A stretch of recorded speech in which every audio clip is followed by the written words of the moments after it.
अगर इस हम लोगों को संतुष्टिजनक जवाब नहीं मिलता है तो आगे चल के हम 8 से 10 रोज में दूध सब्जी बंद और अनिश्चित आंदोलन करेंगे, हमारी तैयारी। देखो आवश्यक आज संयुक्त कृषक संगठन के द्वारा हम लोगों ने जिला कलेक्टर महोदय को एक बार फिर अवगत कराया है कि जो हमारी फसलें खराब हुई है, ये 2024 की फसलें खराब हुई है, सोयाबीन फसल पूरी तरह से बर्बाद हो चुकी है। और सर बोल रहे हैं कि हमें आज आंकड़े दो तो हम सर्वे करवाएं। किस चीज़ के सर्वे करवाएंगे? आज तो ज़मीन पे कुछ भी नहीं बचा ना।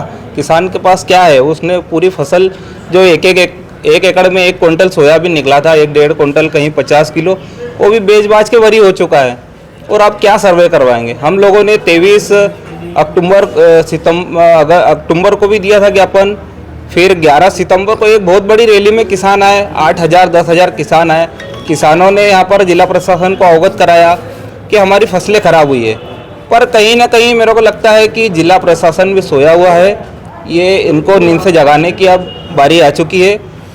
हम लोग बार बार इन्हें आवेदन निवेदन ज्ञापन देकर जगा रहे हैं कि हम लोगों की स्थिति अब बहुत ख़राब है, आप जाग जाओ, सर्वे करवाओ। इन्होंने सर्वे करवाए। आज जो रेंडम प्लाट डाले, रेंडम प्लाट में स्थिति ये है कि 700 ग्राम 800 ग्राम, कहीं 300 ग्राम सोयाबीन निकला। तो कहीं सर्वे करवाने की ज़रूरत ही नहीं है। इन लोगों के रेंडम प्लाट देखे तो वहीं से आंकड़े आ जाएंगे कि क्या स्थिति है किसान की। अगला कदम क्या होगा? अगला कदम हमारा ये है कि 8 से 10 दिन बाद हम लोग बड़े आंदोलन के लिए तैयार रहेंगे। और हम जो हमारा उत्पाद है, दूध सब्जी अनाज फल, हम बाज़ार में नहीं लाएंगे, उसको बंद कर देंगे। और बंद करने की तो अब हमें आवश्यकता पड़ेगी, क्योंकि आज हमारे पास कोई चारा ही नहीं बचा ना। अगर हम करेंगे तो क्या करेंगे? अगर बाहर से कोई व्यापारी लेकर आता है तो फिर क्या?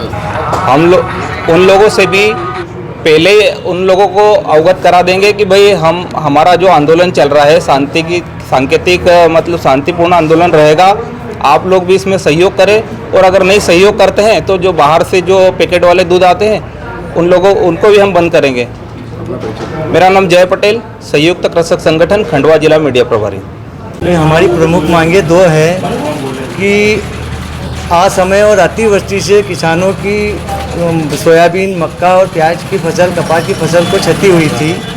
मगर 23 अगस्त से लगातार हम ज्ञापन दिए जा रहे हैं, मगर सर्वे तो ये नहीं कर पाए। अब हमने कहा कि भाई रेंडम प्लाट जो डाले गए इसको आधार बनाकर किसानों को राहत राशि दिलाई जाए। और फसल बीमा तो ज़िले के किसानों को मिलना संभव नहीं है, क्योंकि इन्होंने सैटेलाइट सर्वे चलाया जा रहा है। और सैटेलाइट सर्वे के नाम पर पिछले 2020 से लेकर अभी तक किसानों को बीमे की किसी भी प्रकार की उम्मीद नहीं है। हम बार बार मांग कर रहे हैं कि सैटेलाइट सर्वे को हटाया जाए और ज़मीन स्तर पर जो रेंडम प्लाट है इनके आधार बनाकर किसानों को फसल बीमा दिलाया जाए। अभी आपने क्या चेतावनी दी और वहाँ से क्या आश्वासन? भाई अब हमने तैयारी आखिरी कर ली है कि ये ज्ञापन देने का माध्यम यही था कि अगर सरकार इस पर भी नहीं चेतती है तो फिर हम जिले में भ्रमण करके तैयारी कर रहे हैं कि आने वाले समय में अनिश्चितकालीन धरना प्रदर्शन करेंगे। ज़रूरत पड़ी तो फल दूध सब्जी बंद करेंगे। और हमारे पास जो अतिरिक्त ट्रैक्टर है जिनका हमको आवश्यकता नहीं पड़ती वो पूरे खंडवा में लाके खड़े कर देंगे, जिससे शहर की व्यवस्था बाधित हो। फिर वो प्रशासन जाने और सरकार जाने। नरेंद्र पटेल, संयुक्त कृषक संगठन जिला खंडवा। देखिए, संयुक्त कृषक संगठन खंडवा के प्रतिनिधि और पदाधिकारी यहाँ पे आए हैं और इनका वैसे 4-5 मुद्दे हैं, पर मेन मुद्दा है सोयाबीन की जो फसल नुकसानी हुई है उसका राहत राशि वितरण। और बीमा कंपनी के संबंध में कुछ मांगे हैं कि बीमा इनको पिछले साल का और इस बार का भी नहीं मिला है। और दूसरी भी खालवा मंडी की कुछ समस्या है। और अभी जो सोयाबीन का जो भाव है वो भी जो शासन के निर्देश है उसके अनुसार नहीं मिल पा रहा है।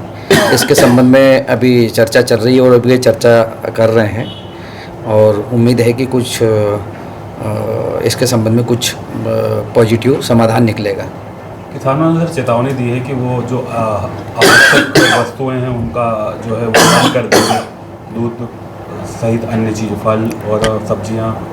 नहीं, देखिए, मेरे ख्याल से ऐसी स्थिति नहीं निर्मित होगी। और जो भी किसान है और किसान की समस्या है उसके संबंध में जिला स्तर का अगर समस्या का समाधान होगा तो जिला स्तर से, नहीं तो ऊपर सरकार को भेजेंगे। सर, पुराने रिकॉर्ड को देखा जाए 2023, 2022, 2024 किसानों को मुआवजा तक नहीं मिल रहा है। उनकी वो जो मांगी पूरी नहीं हो रही है, किसान जो है परेशान है, आए दिन लगातार आवेदन दे रहे देखिए हैं। ज़्यादातर किसानें सरकार से संबंधित रहती है, जिला स्तर से संबंध कम ही रहता है और सरकार का भी अपना कुछ पॉलिसी रहती है और सरकार अपनी नीति के अनुसार उसमें निर्णय लेगी। ठीक है।